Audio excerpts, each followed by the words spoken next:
ఆధ్యాత్మిక ప్రేక్షకులకు నమస్కారం. గ్రహబలం కార్యక్రమానికి స్వాగతం. మన నిత్య జీవితంలో జాతకపరంగా ఎదురయ్యే సమస్యలకు ఎటువంటి నిర్ణయాలు తీసుకోవాలి, గ్రహస్థితిని బట్టి ఎటువంటి పరిహారాలు పాటించాలి, చక్కటి పరిష్కారాలు తెలియజేయడానికి మనతో ఉన్నారు ప్రముఖ జ్యోతిషులు బ్రహ్మశ్రీ నందిబట్ల శ్రీహరి శర్మ గారు. వారిని అడిగి మరిన్ని వివరాలు తెలుసుకుందాం. నమస్కారం గురుగారు. వాగర్థావివ సంపృక్తౌ వాగర్థ ప్రతిపత్తయే జగతః పితరౌ వందే పార్వతీ పరమేశ్వరౌ. ఆదిత్యాయ చ సోమాయ మంగళాయ బుధాయ చ గురుశుక్రశనిభ్యశ్చ రాహవే కేతవే నమః. శృంగేరి జగద్గురు పీఠాధిపతులకి, కంచి పీఠాధిపతులకి నమస్కారములు తెలియజేసుకుంటూ కార్యక్రమాన్ని ప్రారంభిద్దాం. వీక్షించే ప్రేక్షకులకు ఎవరికైనా సమస్యలు ఉన్నట్లయితే స్క్రీన్పై స్క్రోల్ అవుతున్న నెంబర్స్కు కాల్ చేసి గురువుగారిని అడిగి మీ సమస్యలకు పరిష్కారం తెలుసుకోవచ్చు. గురువుగారు చెప్పండి, ఈ రోజు అయితే పితృపక్షాలు ప్రారంభమవుతున్నాయి. ఎటువంటి పితృదేవత అనుగ్రహం కోసం ఎటువంటి పరిహారాలు చేయాలో వివరిస్తారా? పితృపక్షాలు అనేటువంటివి మనకు ప్రధానంగా పితృదేవతల యొక్క అనుగ్రహం కోసం మనం చేసేటువంటి కార్యక్రమాలు. ఎందుకంటే మానవుడిగా పుట్టినటువంటి ఉన్నప్పుడు మనము కొన్ని రుణాలు అనేటువంటివి ఖచ్చితంగా తీర్చుకోవాలి. అయితే అన్ని రుణాలను తీర్చుకునేటువంటి శక్తి మనకు చేయడానికి కలియుగంలో కొంత అవకాశము కానీ సమయం కానీ లేకపోవచ్చు. కానీ అన్నిటికంటే ప్రధానమైనటువంటిది పితృ రుణము. అంటే గతించినటువంటి వాళ్ళకి సంబంధించినటువంటి చేసేటువంటి ప్రక్రియలు. పితృ అనే శబ్దానికి మన తెలుగులో తండ్రి అనే శబ్దం కూడా ఉంది. కాబట్టి చాలామంది అనుకుంటారు పితృ అనగానే తండ్రి అనుకుంటారు. కానీ వీక్షించేటువంటి బిగ్ టీవీ ప్రేక్షకులు గమనించాల్సినటువంటి అంశం ఏంటంటే పితృ అనే శబ్దానికి సంస్కృతంలో గతించిన వాళ్ళు అని అర్థం. కాబట్టి మనకు తెలిసినటువంటి బంధువులు కావచ్చు, స్నేహితుల వాళ్ళకి కావచ్చు, మరియు మన తోడబుట్టినటువంటి వాళ్ళు, అలాగే మనల్ని కని పెంచినటువంటి తల్లిదండ్రులు, వీళ్ళందరూ ఎవరైనా మన కంటి ముందే జరిగిపోయిన తర్వాత వాళ్ళందరూ కూడా పితృలోకానికి చేరుకుంటారు. కాబట్టి ఒక వారసుడిగా మరియు కొడుకుగా బాధ్యత ఏంటంటే ఆ పితృదేవతల యొక్క అనుగ్రహాన్ని పొందడం, ఆ పితృదేవతలకి సంబంధించినటువంటి ఈ యొక్క తర్పణ కార్యక్రమాలు అనేటువంటి చేయడం. కాబట్టి వీక్షించేటువంటి ప్రేక్షకులు కని పెంచినటువంటి తల్లిదండ్రుల రుణాన్ని తీర్చుకునే అవకాశం కేవలం ఈ యొక్క పితృతిథులు, పితృకార్యాలలో మాత్రమే మనకు లభిస్తుంది. కాబట్టి ఇటువంటి చక్కటి అవకాశాన్ని, ఎందుకంటే చాలామందికి తమ తల్లిదండ్రులు కానీ, బంధువులు కానీ, స్నేహితులు కానీ, తోడబుట్టిన వాళ్ళు కానీ ఏ రోజు చనిపోయారు అంటే డేటు అవన్నీ గుర్తుండవచ్చు. కానీ ఇక్కడ మనకు ప్రధానంగా ఉండేటువంటిది తిథి. కాబట్టి అటువంటి తిథి అనేది తెలవని వాళ్ళందరూ కూడా ఈ యొక్క పితృపక్షాలలో గనక పిండ ప్రదాన కార్యక్రమాలు చేసినట్లయితే తప్పకుండా అన్నీ వాళ్ళకి పితృదేవత అనుగ్రహం వల్ల మంచి జరుగుతాయి. ఒక్కటి మాత్రము నిజము, సత్యము ఏంటంటే మన యొక్క అభివృద్ధి అంతా కూడాను పితృదేవతల యొక్క ఆశీర్వచనం మీద ఉంటుంది. మనం అనుకుంటాం దైవం ఇస్తుందేమో అని, కానీ మనకు జరిగే మంచి అంతా కూడా ఆ పితృదేవతల అనుగ్రహం వల్ల కలుగుతాయి. అలాగే చెడు కూడా, చెడు అంటే జటిలమైనటువంటి సమస్యలు ఏవైతే ఉంటాయో అవి పితృదేవత ఆగ్రహం వల్ల కలిగాయని చెప్పి తెలుసుకొని ఆ జటిలమైన సమస్యల పరిష్కారం కోసం ప్రథమంగా మానవుడు చేయాల్సినటువంటిది పితృదేవతల యొక్క అనుగ్రహం కోసం పాటుపడాలి. కాబట్టి ఈ రోజు నుంచి ప్రారంభమయ్యేటువంటి పితృపక్షాలలో అమావాస్య వరకు, అనగా అక్టోబర్ 2వ తారీఖు వరకు కూడా వీలైనన్ని సార్లు తర్పణాది కార్యక్రమాలు, కనీసం అమావాస్య రోజునైనా కానీ పిండ ప్రదానము, తర్పణము, స్వయంపాక దానం అనేటువంటిది బ్రాహ్మణుడి ద్వారా చేయించుకున్నట్లయితే తప్పకుండా మీకు పితృదేవతల యొక్క అనుగ్రహం కలుగుతుందని చెప్పవచ్చు. గురువుగారు, అయితే ఈ రోజు నుండి పితృపక్షాలు మీ ఆధ్వర్యంలో జరగబోతున్నాయి, ఎక్కడ జరగబోతున్నాయి, ఇవి అని మా బిగ్ టీవీ ప్రేక్షకులకు వివరిస్తారా? పితృపక్షాలు అనేటువంటివి మనము పితృదేవతల యొక్క అనుగ్రహం కోసం చేసేటువంటి కార్యక్రమం. కాబట్టి ఇక్కడ ప్రధానంగా మా ఆధ్వర్యంలో అక్టోబర్ 2వ తారీఖు రోజున ఈ యొక్క పిండ ప్రదాన కార్యక్రమాలు, తర్పణాది కార్యక్రమాలు అనేటువంటివి చేయించడం జరుగుతుంది. కాబట్టి అవకాశం ఉన్నటువంటి వాళ్ళు ఈ యొక్క కార్యక్రమంలో మీ గోత్రనామాలు నమోదు చేసుకోవచ్చు. ముఖ్యంగా మొదటగా గణపతి పూజ జరుగుతుంది. గణపతి పూజలో మీ యొక్క సంకల్పం నెరవేరడం కోసం, తదనంతరం పితృదేవతలు అనగా భర్త వైపు 3 తరాలు, భార్య వైపు 3 తరాలలో గతించినటువంటి వాళ్ళ యొక్క ఆత్మతృప్తి కోసం, అలాగే ఆకలి దప్పుల కోసం ఈ యొక్క పిండ ప్రదాన కార్యక్రమం మరియు తర్పణాది కార్యక్రమాలు చేయించడం జరుగుతుంది. అతి సామాన్య మానవుడు కూడా పాల్గొనే విధంగా ఈ కార్యక్రమ రూపకల్పన చేయడం జరిగింది. ముఖ్యంగా ఎవరెవరు ఈ యొక్క కార్యక్రమాలు చేసుకోవాలంటే ప్రధానంగా భార్య చనిపోయిన వాళ్ళు కూడా ఈ యొక్క కార్యక్రమంలో చేసుకోవచ్చు. అలాగే గతించినటువంటి దుర్మరణం పాలైన వాళ్ళ యొక్క ఆత్మతృప్తి కూడాను ఈ యొక్క కార్యక్రమం ద్వారా కలుగుతుంది. ఈ రోజున మనం అనుభవించేటువంటి మంచి చెడు ఏదైతే ఉంటుందో అవన్నీ కూడా పితృదేవత ఆశీర్వచనమే అనేటువంటి విషయాన్ని వీక్షించేటువంటి బిగ్ టీవీ ప్రేక్షకులు గమనించుకోవాలి. ముఖ్యంగా మనం ఆనందంగా ఉంటున్నాము, మనకన్నీ కూడా సకాలంలో జరుగుతున్నాయి అనంటే పితృదేవతల యొక్క ఆశీర్వచన ప్రభావమే అని వీక్షించేటువంటి ప్రేక్షకులు తెలుసుకోవాలి. కాబట్టి సాక్షాత్తు దైవమే మానవ రూపంలో జన్మించినటువంటి కృష్ణావతారమైన రామావతారమైన వాళ్ళందరూ కూడా పితృ కార్యక్రమాలు ధర్మబద్ధముగా అంతకు మించినటువంటి నియమనిష్టలతో శాస్త్రబద్ధముగా ఆచరించి చూపించారు. కాబట్టి ఇక్కడ మనము చేసుకునేటువంటిది మన శక్తిని అనుసరించి చేయాలి. కాబట్టి ఇక్కడ గమనించాల్సింది ఏంటంటే ఆడంబరంగా చేసేటువంటి కార్యక్రమం కాదు. ఇక్కడ ఆడంబరంగా చేసేటువంటి పూజాది క్రతువులు కావచ్చునేమో, లేకపోతే మన బంధువుల యొక్క సంతోషం కోసం చేసేటువంటి కార్యక్రమాలేమో, కానీ ఇక్కడ ప్రధానంగా ఆడంబరం అనేటువంటిది పనికిరాదు. పితృ కార్యక్రమాలు చేసేటప్పుడు మనిషి ఎంతో భక్తి ప్రపత్తులతో అంతకు మించినటువంటి శ్రద్ధతో ఈ యొక్క కార్యక్రమాన్ని చేయాలి. శ్రద్ధతో చేసేది కాబట్టే శ్రాద్ధము అయినది. కాబట్టి ఇక్కడ శ్రద్ధ ప్రధానము. తనకు కలిగినటువంటి వస్తువులతోనే ఈ యొక్క కార్యక్రమాలు చేయమని శాస్త్రం చెప్పబడి ఉంది. కాబట్టి ఇక్కడ అందరూ కూడా గమనించాల్సినటువంటి ప్రధానమైన అంశం ఏంటంటే భక్తి ప్రపత్తులతో ఈ యొక్క కార్యక్రమం చేసినటువంటి వ్యక్తికి అచిరకాలంలో వాళ్ళు అనుకున్నటువంటివన్నీ కూడా దేవతలైన వరం ఇవ్వడానికి, సంతోషపడడానికి, అలాగే వారి యొక్క ఆశీర్వచనం కలగడానికి ఆలస్యం అవుతుందేమో, కానీ పితృదేవతలు కేవలం భక్తి ప్రపత్తులతో శ్రద్ధతో చేసేటువంటి కార్యక్రమాల వల్ల తత్కాలంలోనే పితృదేవతలు సంతోషించి మనకన్నీ కూడా మంచిని వసంగుతారని చెప్తుంది శాస్త్రం. కాబట్టి భక్తి ప్రపత్తులతో శ్రద్ధతో ఈ యొక్క కార్యక్రమాన్ని ఆచరించండి. అవకాశం ఉన్నవాళ్ళు మీ ఇంటికి దగ్గరలో ఉన్నటువంటి మంచి పురోహితులని సంప్రదించి వారి ద్వారా కార్యక్రమం చేసుకోండి.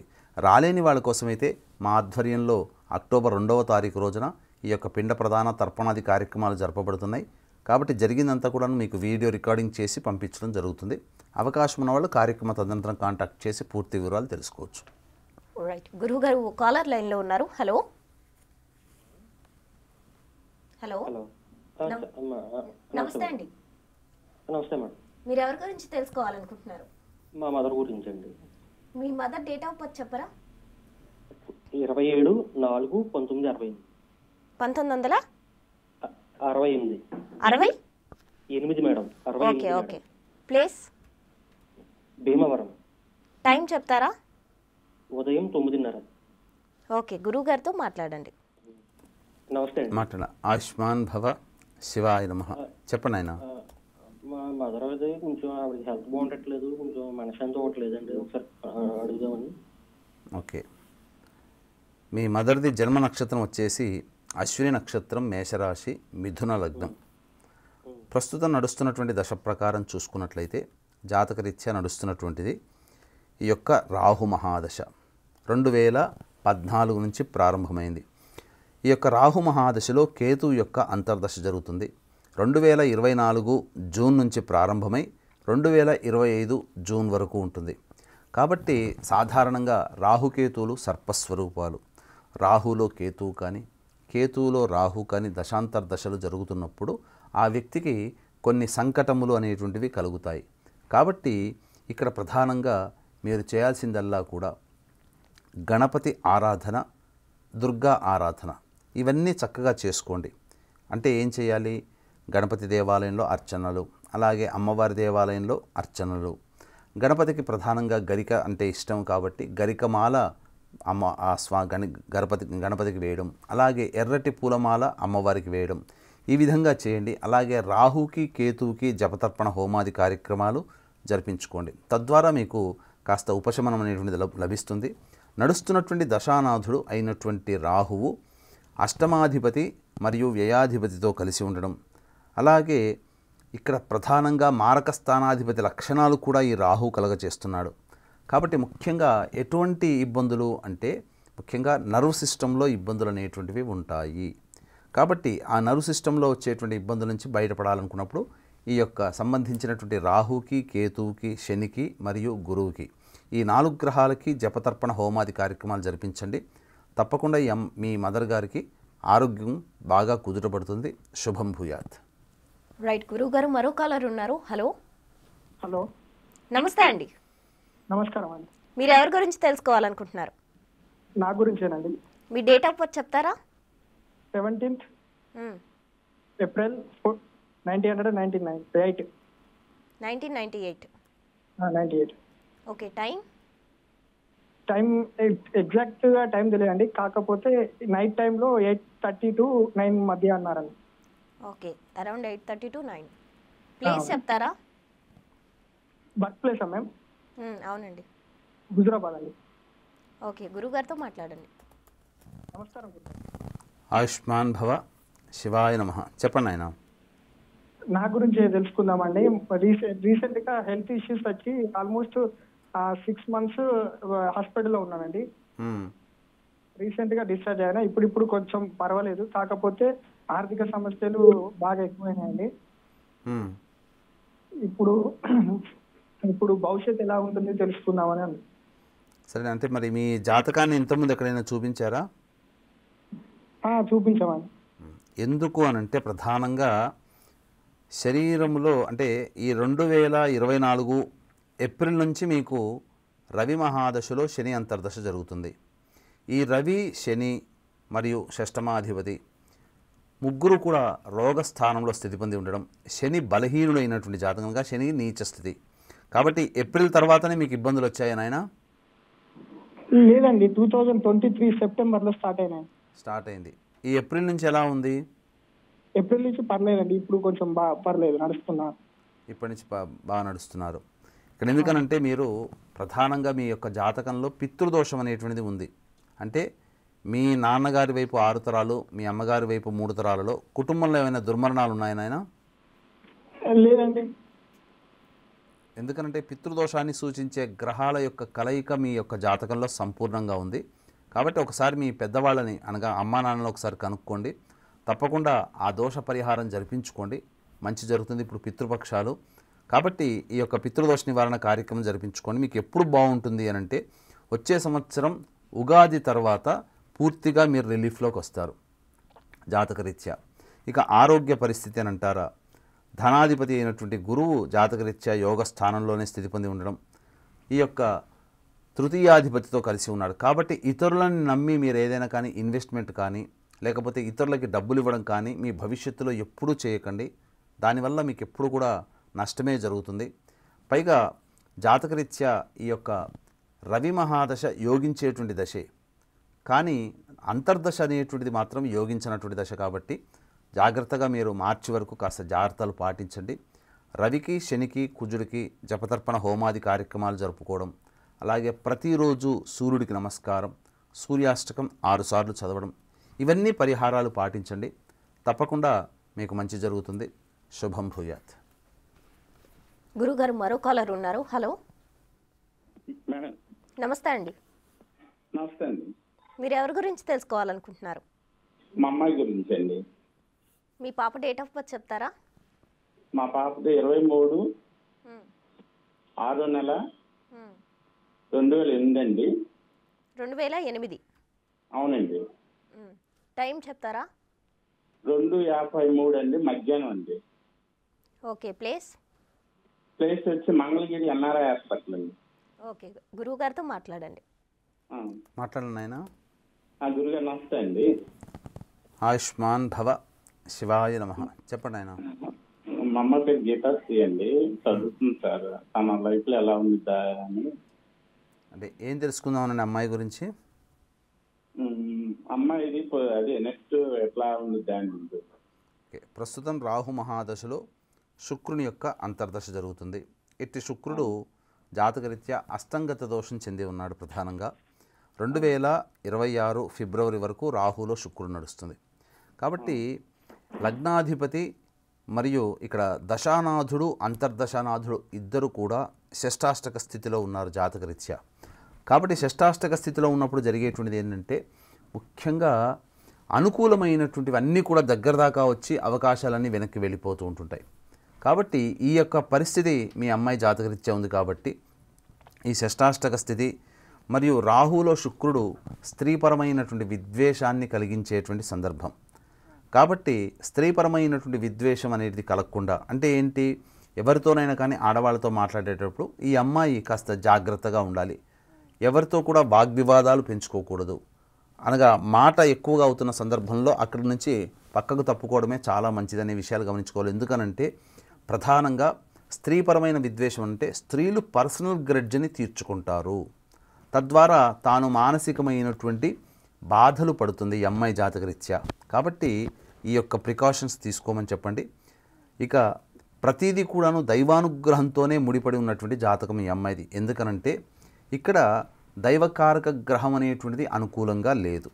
ఈ కారణం చేత ఏమవుతుంది, అన్నీ కూడా ప్రతిదీ బ్రేక్స్తో కంప్లీట్ అయిపోతుంది ఈ అమ్మాయి జీవితం అంతా కూడా. కాబట్టి దత్తాత్రేయ ఆరాధన, పెద్దవాళ్ళకి ఎప్పుడు కూడాను పాద నమస్కారం చేయడం, ఇవన్నీ కనుక తీసుకున్నట్లయితే తప్పకుండా ఈ అమ్మాయి జాతకరీత్యా ఉన్నటువంటి దోషములు తొలగిపోతాయి, మంచి జరుగుతుంది. శుభం భూయాత్. రైట్, గురువు గారు మరో కాలర్ ఉన్నారు. హలో. హలో, నమస్తే అనుష గారు. చెప్పండి. మీరు ఎవరి గురించి తెలుసుకోవాలనుకుంటున్నారు? నా గురించేనండి. మీ డేట్ ఆఫ్ బర్త్ చెప్తారా? నా date of birth 1999 December 26. Okay. Time night 12:45 అండి. నైట్ 12:45. అవునండి. ఓకే. ప్లేస్ చీరాలండి. ఓకే, గురువు గారితో మాట్లాడండి అమ్మా. నమస్తే గురువు గారు. ఆయుష్మతి భవ, శివాయ నమః. అంటే 25 రాత్రి తెల్లారితే 26 లేకపోతే తెల్లారితే 27 అమ్మా? తెల్లారితే 26. ఏం తెలుసుకుందామమ్మా? నాకు పెళ్ళి 7 సంవత్సరాలు అవుతుందండి, ఇంతవరకు పిల్లలు లేరు. 99ఏనా మీరు పుట్టింది? అవునండి, 99. ఓకే. అంటే జాతకంలో సంతాన సమస్య కానీ దాంపత్య సమస్య కానీ ఇరువురి జాతకాలు ఉంటే తప్ప నిర్ణయం తీసుకోలేము. మీ వారిది డేటు, టైము, ప్లేస్ ఇవన్నీ ఉన్నాయా మీ వారు పుట్టిన సమయం సంబంధించి? మా వాడి 1990 అండి. 90. మంత్ డేట్ చెప్పండి అమ్మా. ఫిబ్రవరి. డేట్ ఎగ్జాక్ట్గా తెలీదు, ఫిబ్రవరిలో అని తెలుసు. అందుకే నేను తెలుసా లేదా అడిగినప్పుడు మీరు అప్పుడు చెప్పాల్సిందే, ఎందుకంటే ఇద్దరిది కావాలి. కానీ మీ యొక్క జాతకరీత్యా సాధన చేద్దాం తప్పకుండా. ప్రధానంగా సంతాన స్థానం, ఈ మీ జాతకంలో సంతాన స్థానంలో కుజ కేతుల యొక్క కలయిక, ఇక సంతాన కారకుడైనటువంటి గురువు అష్టమంలో ఉండడం, అలాగే అట్టి గురువు జాతకరీత్యా కేతు నక్షత్రంలో ఉండి స్థితి పొంది ఉండడం. కాబట్టి గత జన్మ కర్మదోష ప్రభావం అనేటువంటిది మీ యొక్క జాతకంలో ఉంది. కాబట్టి ఈ యొక్క అంటే మిస్క్యారీస్ ఏమైనా అయినాయమ్మా మీకు? ఒక్కసారి అయిందండి, మ్యారేజ్ అయిన తర్వాత 2-3 months తర్వాత వచ్చింది. ఒకసారి అయిందంటే దాని తర్వాత లేదండి ఇంతవరకు. ఎందుకనంటే కుజ ప్రభావం సంతాన స్థానంలో ఉన్నప్పుడు ఖచ్చితంగా మిస్క్యారీస్ అనేటువంటివి ఉంటాయమ్మా. అయితే ఎప్పుడు సంతానం కలుగుతుంది? ప్రస్తుతం జన్మలగ్నానికి యోగకారకుడైనటువంటి శుక్రుని యొక్క దశ. ఇట్టి శుక్రుని యొక్క దశలో రాహు యొక్క అంతర్దశ జరుగుతూ ఉండడం, ప్రధానంగా ఈ శుక్రగ్రహం కూడా గురు నక్షత్రంలో స్థితి పొంది ఉండడం, గురువు జాతకరీత్యా యోగ స్థానంలో లేకపోవడం, ప్రధానంగా ఇది దోషం. కాబట్టి మీరేం చేస్తారంటే ఇద్దరు కూడా, భార్యాభర్తలు ఇద్దరు కూడా ప్రతిరోజు శివాయ నమః అంటూ రావి చెట్టు చుట్టూ 27 ప్రదక్షిణలు చేసి తూర్పు వైపున కూర్చొని విష్ణు అష్టోత్తరం 3 సార్లు పారాయణం చేయండి. ఈ విధంగా ఒక 41 రోజుల పాటు చేయండి. అలాగే మీరు గురువారం రోజున దత్తాత్రేయ చరిత్ర పారాయణం ప్రారంభించి బుధవారానికి ఒక సమాప్తమవుతుంది ప్రారంభిస్తే. ఆ విధంగా మీరు 16 దత్తాత్రేయ చరిత్ర పారాయణాలు చేయండి. ఈ విధంగా చేసినట్లయితే జాతకంలో ఉన్నటువంటి గ్రహదోషాలు తొలగిపోతాయి. ఇక మీరు చేయాల్సిందల్లా ఇంకొక పరిహారము, సుబ్రహ్మణ్య స్వామి మూలమంత్ర జపము, హోమము, గణపతి మూలమంత్ర జపము, హోమము, ఇవి 2 కూడా జరిపించుకోండి. తప్పకుండా సంతానం అనేటువంటిది మీకు జాతకరీత్యా ఉంటుంది. వచ్చే సంవత్సరం ఉగాది లోపల మంచి వార్త వింటారమ్మా. శుభం భూయాత్. గురువుగారు, మా బిగ్ టీవీ ప్రేక్షకులు మిమ్మల్ని ఎలాగా అప్రోచ్ అవ్వాలి? ఇప్పుడు మీ ఆధ్వర్యంలో పితృపక్షాలు జరుగుతున్నాయి, రాబోయే రోజుల్లో పితృపిండ ప్రధాన కార్యక్రమాలు కూడా జరగబోతున్నాయి. మిమ్మల్ని ఏ విధంగా అప్రోచ్ అవ్వాలి? మీ ఆధ్వర్యంలో ఏ విధంగా ఎటువంటి పరిహారాలు చేయబోతున్నారో వివరిస్తారా? ఈ యొక్క పితృపక్షాలు అనేటువంటివి ప్రధానంగా పితృదేవతల యొక్క అనుగ్రహం కోసం చేసేటువంటి కార్యక్రమాలకు సంబంధించినటువంటి కేటాయించబడినటువంటి రోజులు. ఇందులో ప్రధానంగా మన పీఠం ఆధ్వర్యంలో ఈ నెల 25వ తారీఖు రోజున పితృదోషము నివారణ కోసమే కార్యక్రమాలు చేయించడం జరుగుతుంది. పితృదోషము వేరు, పిండ ప్రదానము వేరు. కాబట్టి పితృదోషం అనగా తండ్రి వైపు 7 తరాలు, తల్లి వైపు 4 తరాలలో ఏవైనా దుర్మరణాలు ఉన్నా ఆ దుర్మరణాల వల్ల ప్రభావం వల్ల జీవితంలో అభివృద్ధి అనేటువంటిది ఉండదు. కాబట్టి ఆ దోష నివారణార్థమే కార్యక్రమాలు వారసుడిగా తండ్రి లేని వాళ్ళు చేసుకోవాలి. ఒకవేళ రాలేని పక్షంలో అయితే బ్రాహ్మణుని కర్తగా పెట్టి చేయించడం జరుగుతుంది. కాబట్టి అవకాశం ఉన్నవాళ్ళు ఈ యొక్క 25వ తారీఖు రోజున జరిగేటువంటి పితృదోష నివారణ కార్యక్రమంలో మీరు పాల్గొనవచ్చు. ఇక పితృపక్షాలలో ఆఖరి రోజైనటువంటి అమావాస్య తిథి రోజున సర్వ అమావాస్య, సర్వేషాం అమావాస్య అని చెబుతుంటుంటారు. కాబట్టి ముఖ్యంగా ఈ యొక్క పితృదేవతల యొక్క అనుగ్రహం కోసం పిండ ప్రదాన కార్యక్రమం చేసుకోవాలి. కాబట్టి చేసుకోలేని వాళ్ళు, మంచి బ్రాహ్మణులు దొరకలేనటువంటి వాళ్ళ కోసమై ప్రత్యేకించి సామాన్య మానవుడు కూడా పాల్గొనే విధంగా అక్టోబర్ 2వ తారీఖు రోజున పిండ ప్రదాన కార్యక్రమం, తర్పణాది కార్యక్రమాలు ఇవన్నీ కూడాను సశాస్త్రీయంగా చేయించడం జరుగుతుంది. ఈ యొక్క పితృదోషము మరియు పిండ ప్రదానం ఈ 2 కార్యక్రమాల్లో నమోదు చేసుకున్నటువంటి వాళ్ళకి వీడియో రికార్డింగ్ కూడా చేసి పంపించడం జరుగుతుంది. అవకాశం ఉన్నవాళ్ళు కార్యక్రమ తదనంతరం కాంటాక్ట్ చేసి పూర్తి వివరాలు తెలుసుకోవచ్చు. అలాగే ముఖ్యంగా గమనించాల్సిన అంశం మరీ తెలియజేస్తున్నాను. పితృదోషము విధానము పద్ధతి వేరు, పిండ ప్రదానము పద్ధతి విధానము వేరు. ఇవి 2 ఒకటే అనుకుంటారు. ఇవి 2 కాదు. పిండ ప్రదానము ప్రతి వ్యక్తి తమ యొక్క పితృదేవతల కోసం చేయాల్సినటువంటి, వారసుడిగా చేయాల్సినటువంటి కనీస బాధ్యత. అలాగే పిండ ప్రదానం అనేటువంటిది కుటుంబంలో దుర్మరణం పాలైనప్పుడు ఆ యొక్క దుర్మరణం పాలైన వ్యక్తి యొక్క ఆత్మ మోక్ష ప్రాప్తి కోసం చేసేటువంటి కార్యక్రమం. కాబట్టి ఈ రెండింటినీ కూడాను దృష్టిలో పెట్టుకొని అవకాశం ఉన్నవాళ్ళు కార్యక్రమ తదనంతరం కాంటాక్ట్ చేసి పూర్తి వివరాలు తెలుసుకోవచ్చు. గురువు గారు, అయితే ఈ 2 కార్యక్రమాలు పుత్రులు మాత్రమే చేయాలా? ఒకవేళ పుత్రులు లేని వారి పరిస్థితి ఏంటి?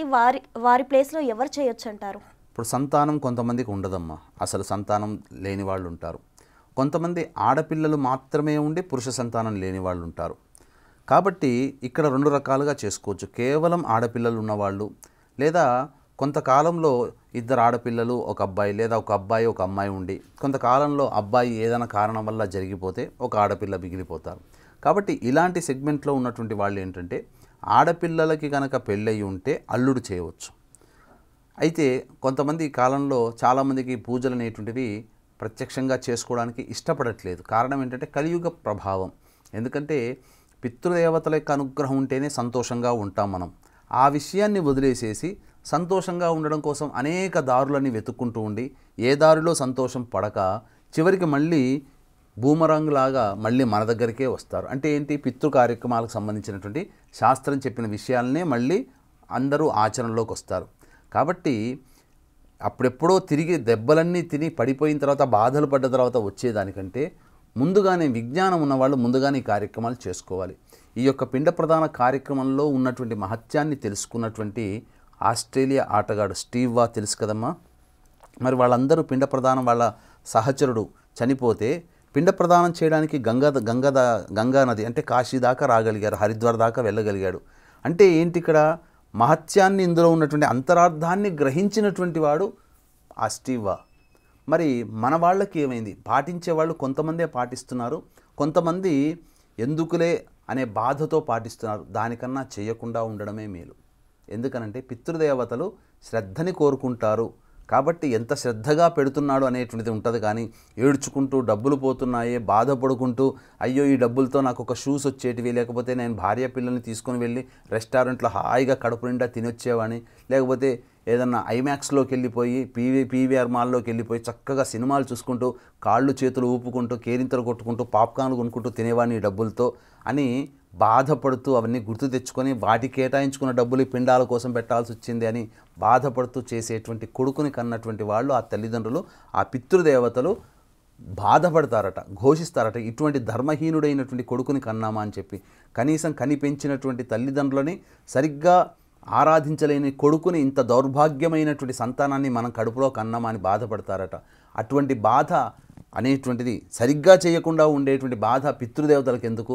హాయిగా ఆ పితృదేవతల కోసం పెట్టాల్సిన డబ్బుని మీ సొంతంగా విలాసాల కోసం ఖర్చు పెట్టుకోండి, కానీ చేయకుండా ఉండడమే మేలు.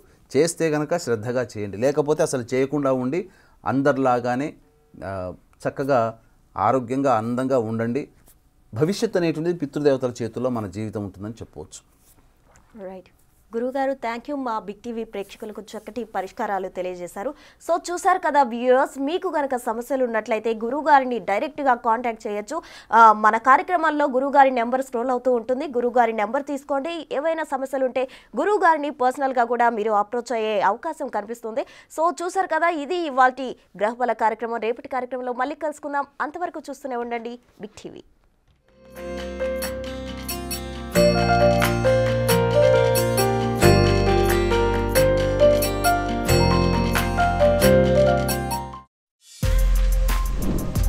For more videos like this, subscribe Big TV channel.